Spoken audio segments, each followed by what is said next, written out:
Do you see a replay of what happened in the lead up to the war with Iraq? The allegations of the weapons of mass destruction, the media leaping on to the bandwagon?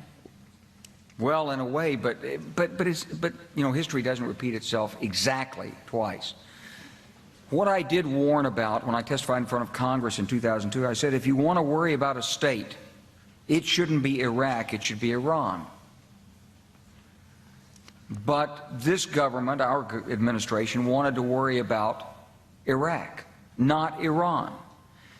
I knew why, because I'd been through the Pentagon. Right after 9/11, about 10 days after 9/11, I went through the Pentagon and I saw Secretary Rumsfeld and Deputy Secretary Wolfowitz. I went downstairs just to say hello to some of the people on the Joint Staff who used to work for me, and one of the generals called me in. He said, "Sir, you got to come in and talk to me a second." I said, "Well, you're too busy." He said, No. He says, "We've made the decision. We're going to war with Iraq." This was on or about the 20th of September. I said, "We're going to war with Iraq? Why?" He said, "I don't know."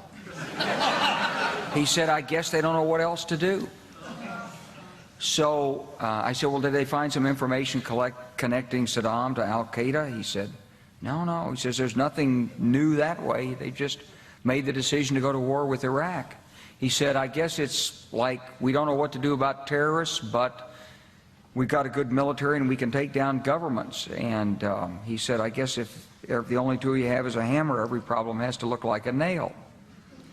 So I came back to see him a few weeks later, and by that time we were bombing in Afghanistan. I said, "Are we still going to war with Iraq?" And he said, "Oh, it's worse than that."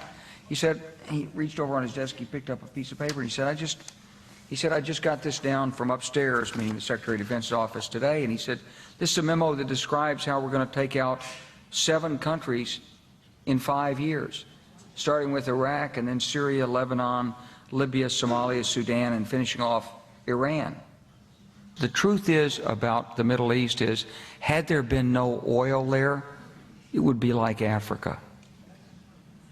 Nobody is threatening to intervene in Africa. The problem is the opposite. We keep asking for people to intervene and stop it.